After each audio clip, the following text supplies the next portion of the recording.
This is Karen with NewClevelandRadio.net, and it is time for Lessons Learned. And my guest today is Bonnie Marcus. And I believe I met Bonnie through another podcast that you were on with another podcaster of ours. And I felt drawn to just about everything you were saying because, here I am, age 70, and it took me to age 60 to realize that my life wasn't over. Okay. Even though the calendar was sort of like scaring me, and corporate America basically had shoved me out the door because of age and, um, wearing hearing aids, they associated that with, oh, you're just totally disabled. And I realized I wasn't. I had just completed going back to school for my master's. And it was like, what can I do with myself? And I thought I was the only person out there reinventing myself until I met a few people like yourself. And you've been interviewing women about this subject. So, first of all, welcome to the show. Thanks, Karen. Oh, and I want everybody to know before I do forget, see this book. This is Bonnie's book, um, Not Done Yet. And really, it describes me. I am not done yet. And every woman in here is still evolving. So before we went on air, I said to you, when did you know you wanted to be a writer? And your answer to me was, I never wanted to be a writer, but I have to share with you, now that I think about it, I never wanted to do a lot of things that I ended up doing. I never necessarily wanted to run a national company. I never necessarily wanted to have a business of my own. But as different opportunities, as different opportunities presented themselves, I guess I was never one to say no. I was curious and exploring. But the writing story is interesting. I mean, I never took formal writing. I kind of got by in college with my term papers. I don't think I was particularly wonderful at writing them. But when I started my own business in 2007 as an executive coach, I needed a website. And people said, oh, on the website, you need to blog. And I remember saying, what am I going to write about that anybody cares about? And people said, just write. I remember, Karen, that first blog was so difficult. I was sitting there because I was thinking about it too much. right. Like, what am I going to write that's going to be really impactful to others and going to make a difference? I mean, I put so much pressure on myself. Um, but I started to blog. And then in 2010, Forbes saw one of my blogs and asked if they could post it. And they asked me if I would become a contributing writer.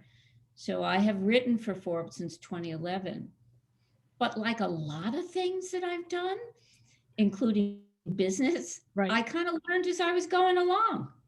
Well, and it is a great lesson learned, just that alone, is that, many of us, when we're very young, we're asked, I mean, even as toddlers, hey, what do you want to be when you grow up? And typically, a toddler, wants to be a fireman, a policeman, a nurse, a doctor, because those are the people that they see regularly and they look exciting. Um, I remember when I started high school, um, I realized that I liked learning words and using words. And it was an English teacher who said to me, well, then you must like to write. But my father and brothers were writers. And I thought, oh, I'll never meet their caliber. And so I didn't go in that direction, but I had a voice on me. And so I decided, hey, broadcasting is what I wanted to do. And of course, my parents thought that was crazy back then. And long story short, it took me almost 30 years to finally get my communications degree. But like you, I learned along the way. There Mhm. were things that I did, jobs that I took that I would think to myself, I have no idea how to do that. I took an accounting job, and math is not my best friend, but I could figure out how to put in information and take out information. And I knew how to use a calculator or an adding machine to get the numbers right. So I never wanted to do accounting, but I did it and I did it well. So going back to you and writing, obviously you were writing all along. You just didn't even realize it at times, correct? It took Forbes actually to kind of say, "You're a writer.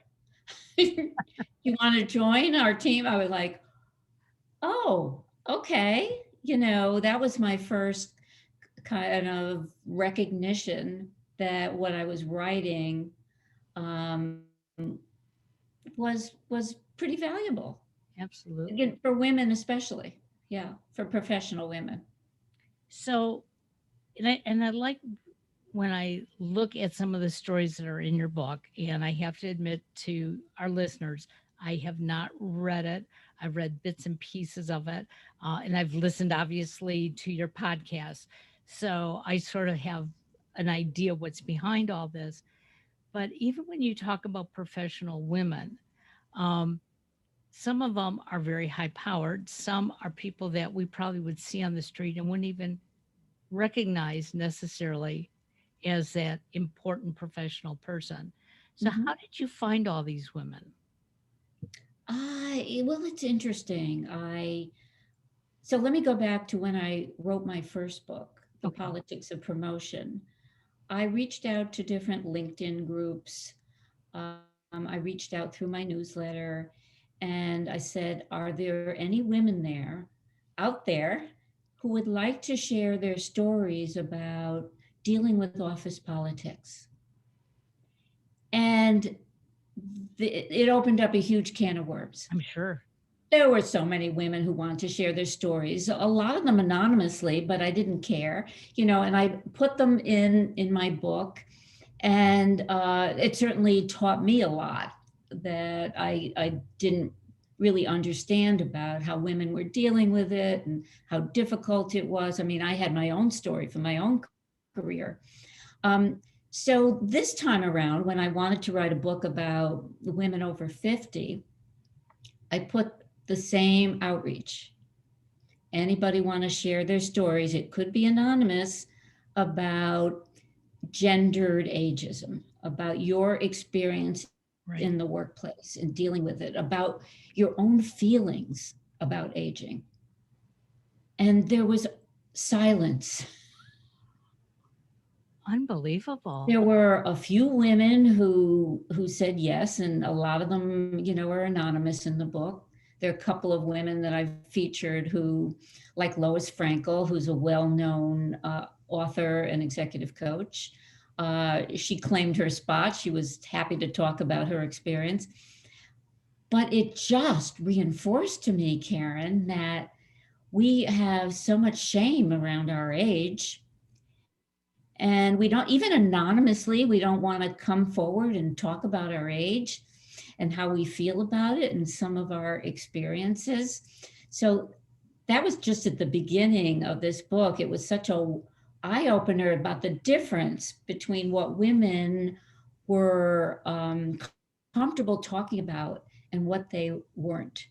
Absolutely. And so, I mean, that was really, really important. And then at that time, I actually wrote an op-ed for the Chicago Tribune saying that this is the next Me Too movement. Because in the beginning, all these decades that we have experienced or witnessed sexual harassment, sexual abuse, women were too ashamed to come forward and talk about it or confront their accusers, or they just kind of hid in the shadows in the background. And so, I mean, the topic of that op-ed was really, is this the same thing? Are we not proud of who we are and our age and our history that or are we so fearful of being found out that we're a certain age that maybe we'll lose our job? Right. Um, so anyway, it was just, the difference between those two experiences for me was really pretty incredible. Well, in my own experience, I realized that there was a time in my life that I was too young for certain jobs in the eyes of corporate America. You know, you have to put in your time and you have to be a little bit older. And it back then they did use those words. It was like, you've got to grow up. And it's like, but I've grown up, I'm 25, I'm 30. Why can't I be in that higher level position? And it'd be like, it's not your turn yet. And then I would get to that age where it supposedly was my turn. And the implication was that maybe I was too old. And I found when I started wearing hearing aids, they associated hearing aids with age. And it truly, truly bothered me. And so I sort of hid behind all that for a while until one day I voiced my opinion. And it was like, I'm not going to have a job tomorrow, which is exactly what happened. But then I came home and I said to my husband, I have to find me, and you're going to have to give me the time. And that's what I'm hoping more women are going to do, and more, you know, significant others, husbands, children, family members will see that we are all viable until we choose Right. that we can't do it anymore. And I mean, you brought up a good point, um, because gendered ageism doesn't necessarily mean as women get older. Right, right. I've had clients that I work with who faced the same kind of ageism that you did. Like, she's not old enough to be a manager, but she's really competent. She's really got this great track record of good performance. Yeah, but she doesn't look the part. And I would have to work with some of my clients on, well, let's look at how you dress at work, how you wear your hair. Let's develop more of your executive presence. So, I mean, my point is that in the beginning of your career, you face it. Then, as you become a mother, if you do become a mother, you may face it again, that you no longer have the ambition or the energy to work because you're a mom now, and really there's all this bias about you should be home taking care of your infant. Um, but you probably don't want to travel that much or work that hard. All these ageist assumptions about women at certain points in their life. So you brought up a good point that I think needs to be emphasized. I mean, my my target audience right now is women over 50, because I feel that that's really where this double whammy of gendered ageism hits hard Well, and hits our financial future and viability. Because once we're let go, it's really hard to find another job. absolutely.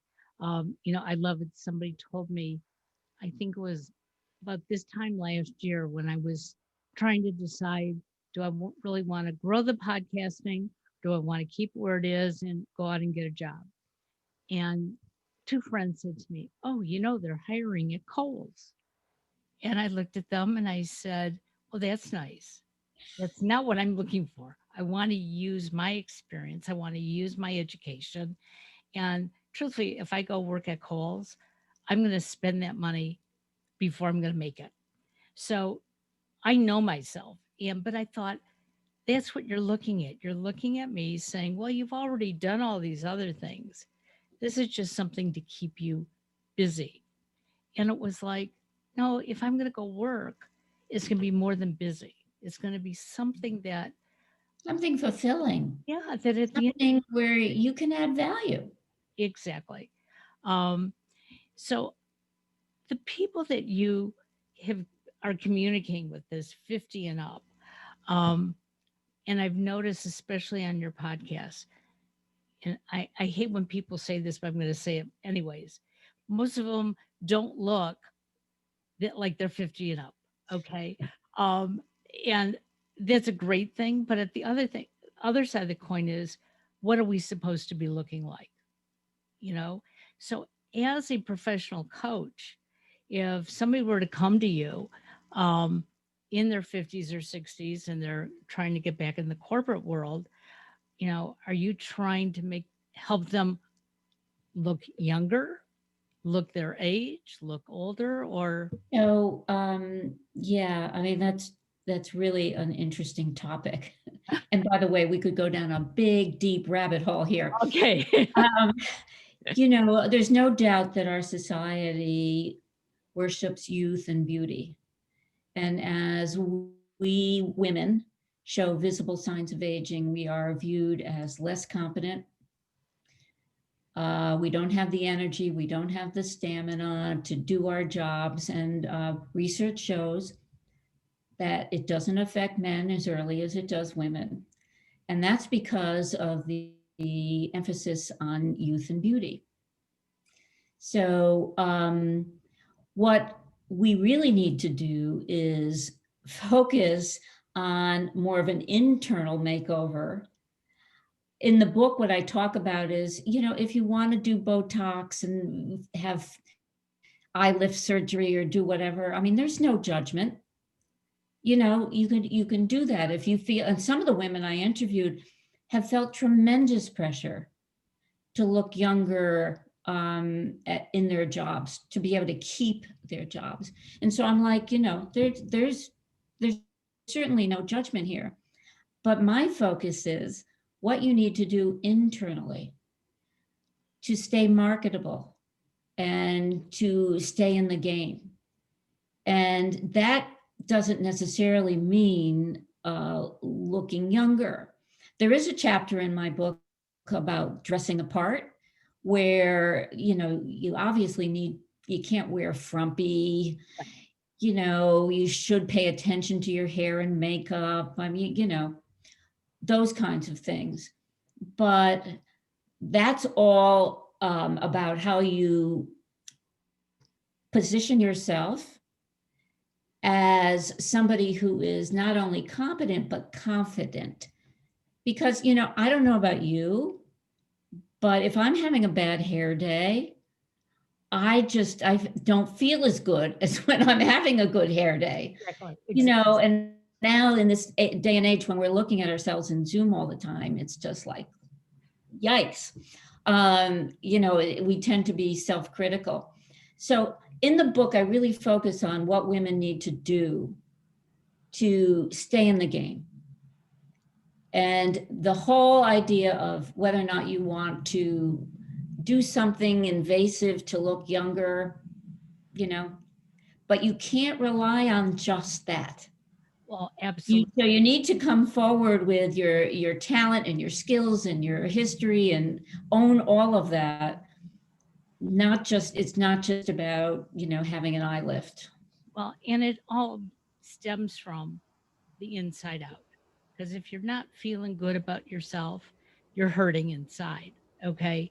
And that's going to show on the outside. And I didn't realize that people used to tell me that I carried all my sorrows on my shoulders.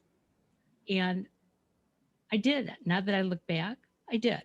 Um, I was always working so hard to be the best and look the part that it was a burden and I wasn't fulfilling my own needs. And what I have learned from women like you and the women in your book is that, you know what, if I can feel good inside, I may be having a bad hair day, but I'm not going to notice it. Okay. And if you notice it, okay, it's it's just a day. Um, I did a podcast last week with a really nice youthful gentleman, and I'm using youthful as much more youthful than what his chronological age.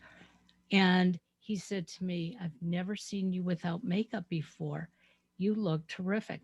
And I realized I hadn't put on any makeup. And for a few minutes, I felt like, oh my God, I have to stop this podcast.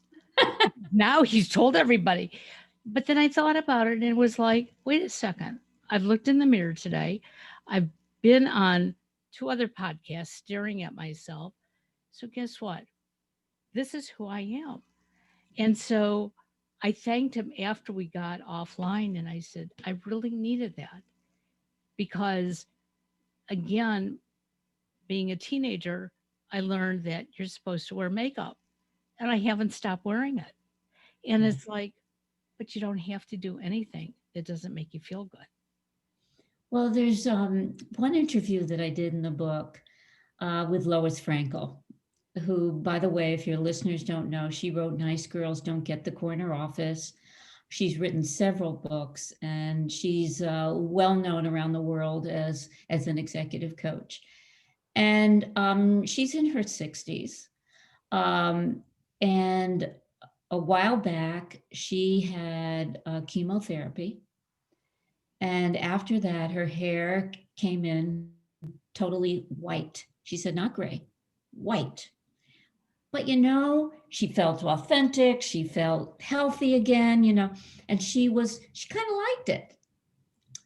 But she told me how she went in to interview with a Hollywood studio. One of the executives there was looking for a coach.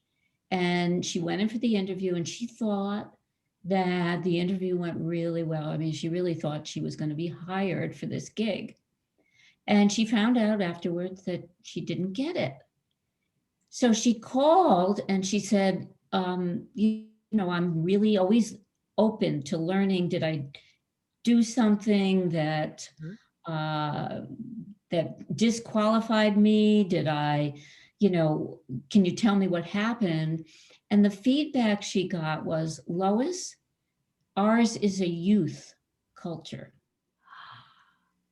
And so she said that was such a message to me that if I had the white hair, she said, I went back to being blonde immediately. And she said, when you look at people like Jane Fonda, who's had a lot of work done, she said, I don't think that's about vanity. I think she wants to keep working. And in fact, she has. Look at how successful Right. she's been in her 80s. And Lois was saying too, she said, I didn't dye my hair because out of vanity, I want to keep working too. So it's this balance, Karen. We need to make these personal decisions, but we need to um, perhaps do a little bit of paying attention to the way we look.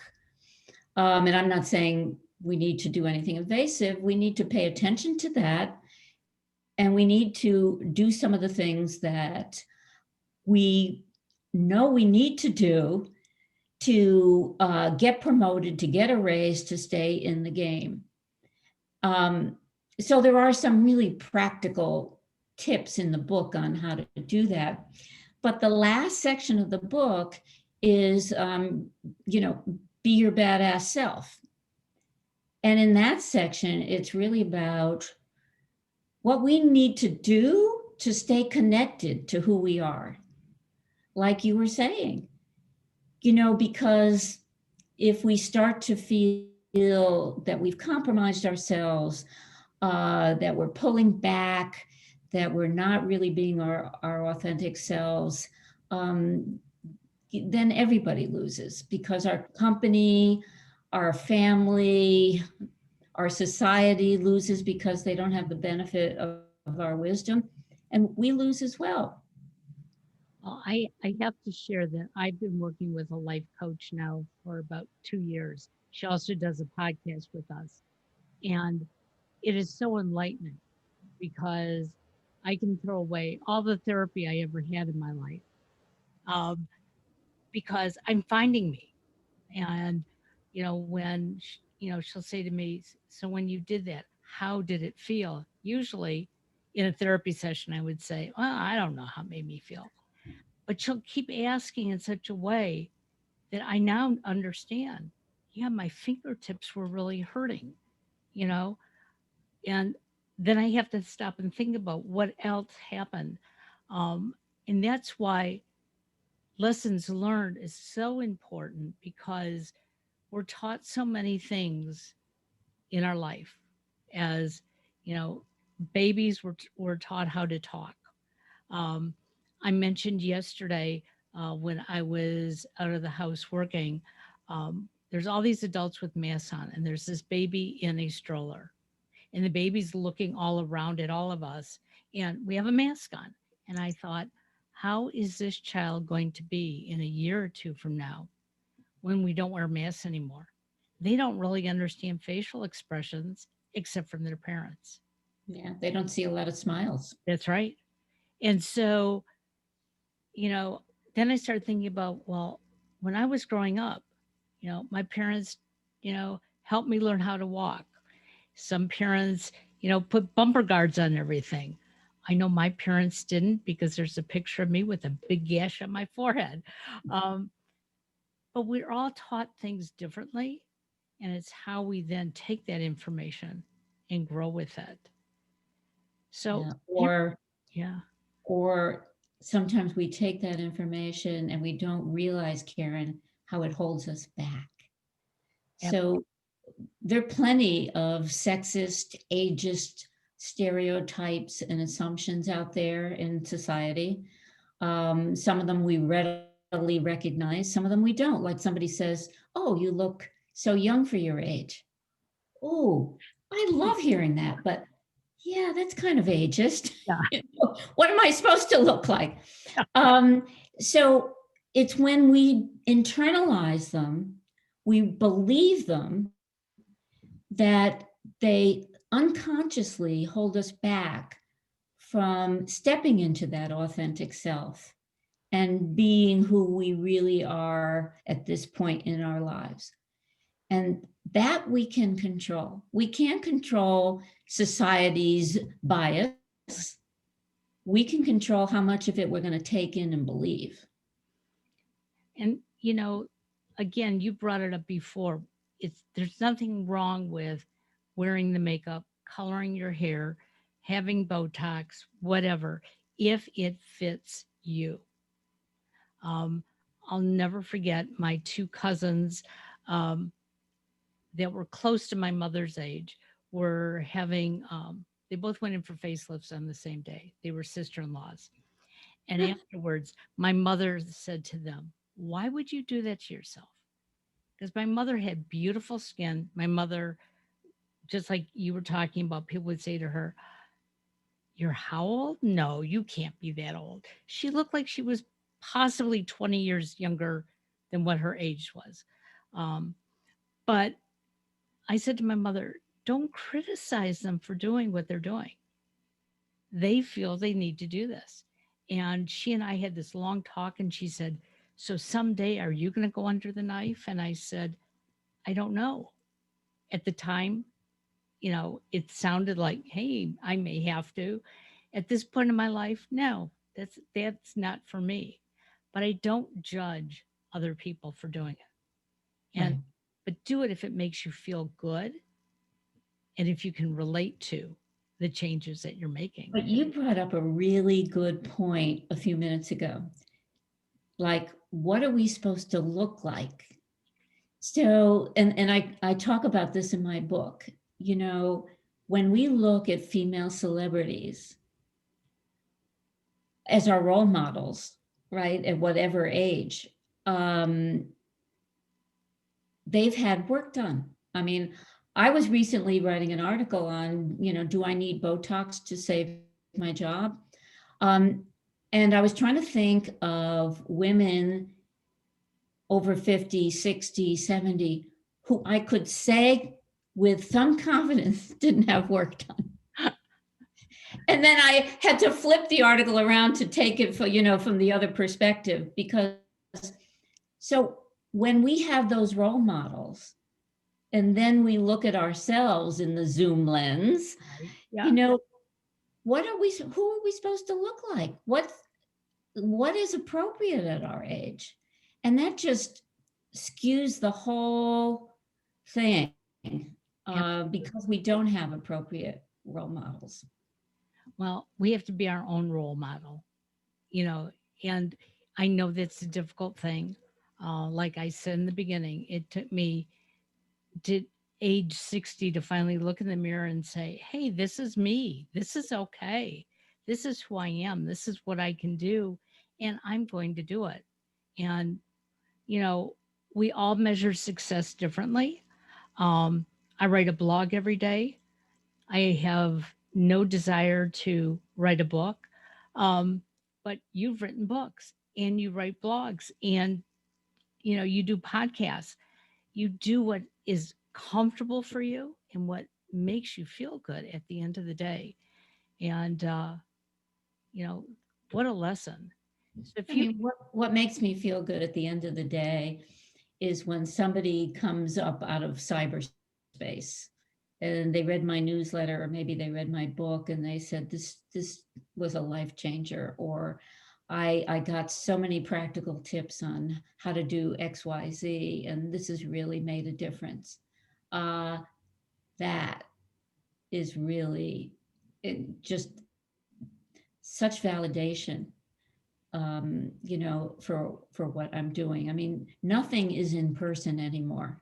yeah, Everything is just released out there, right? I'm not doing speaking at conferences, doing virtual things. All of my coaching, my one-on-one coaching is virtual.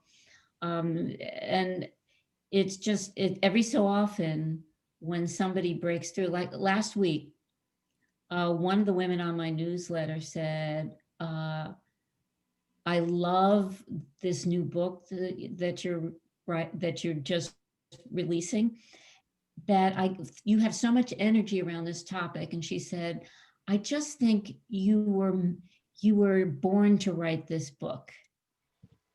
And it just, so I'm mentioning it because it was such a shot in the arm that somebody is going to find it valuable and take some of the suggestions from the book, or maybe some of them you take, some of them you don't take, whatever works for you, but that uh, somebody found it interesting and valuable.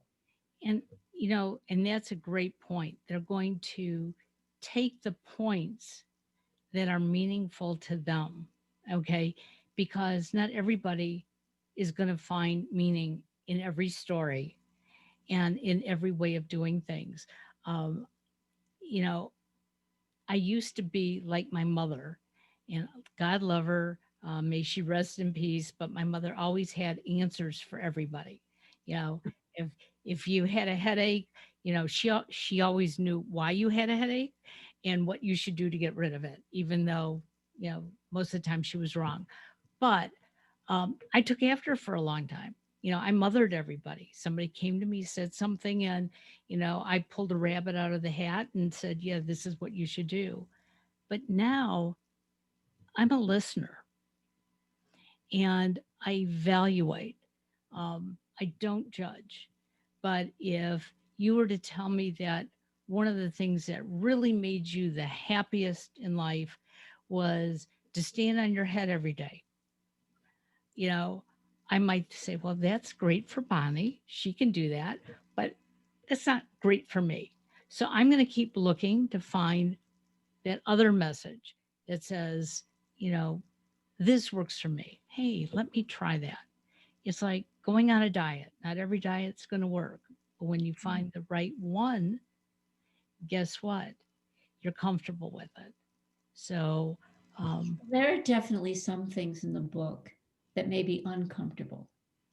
okay, And there's also my hope that it will stimulate thinking that, oh, wow, I do believe this about aging. And it is not serving me. It's not supporting me going forward. That there may be some eye openers where women recognize that maybe some of their thinking and their beliefs may be holding them back more than anything else. I And can that's not always comfortable. Well, once we realize that, which obviously I have, um, I realized at that point, stop, listen to what's going on around me. Um, Again, evaluate it. See, try it on, see how it fits. If it doesn't fit, go on to something else. Um, life isn't over until they put us 6 feet under. So I'm going to keep kicking and screaming until I mean, I don't want anybody telling me I'm too old to do something until I decide I'm too old. yeah, No, exactly. let me make that decision. So when is this book 100% out for all of us? Well, it's ready for pre-order now, Okay, and it is will be officially launched March 9th. wonderful. And Soon, I can't believe it. Birthing a book takes years. It takes a long time. I went through several different approaches and iterations, and came out with something that is sassy, kind of in your face and direct, and really best represents my voice at this point in my life and career. And so it's taken a while, a couple of years, and um, and now it's going out into the world in like a month. that that is that's exciting. And you're going to watch it grow just like you would a child, which I think is exciting. And plus all of us who read it, our growth is going to be, because you brought everybody together on this. I want to wish you the best of luck. Again, I Yeah. told you I have to finish reading one book this week before I can get on to yours next week. Um, Tell everybody how they can find you because I know you have a podcast and we'd like people to listen in. Right. So the podcast is Badass Women at Any Age, and it is wherever you listen to podcasts, iTunes, Apple, pretty much anywhere you listen. Okay. My website is bonniemarcusleadership.com. And you can also find all the archive podcasts there, all the articles I've written. You can download a free chapter of the book as well as a discussion guide. So there's lots of information there. The other thing is on launch day, which is March 9th, I'm running a virtual launch party. So if you pre-order the book and just send a copy of your receipt, you get invited to kind of an intimate gathering where you can ask me questions about the book or any of the topics. I love that. That is wonderful. And because it's virtual, we can be anywhere in Yeah. this wonderful world that we're living in. And hopefully by March, some of us will have gotten our vaccine, so we'll be able to see what the outside world looks like. Again, I want to thank you very much. Your lessons that you've learned are going to help the rest of us. And, we all have to do what is best for ourselves. Well, and thank you, Karen, for all you do. And I'm so appreciative that you have found your voice. Thank you. Have a great day. Bye bye now. Thanks.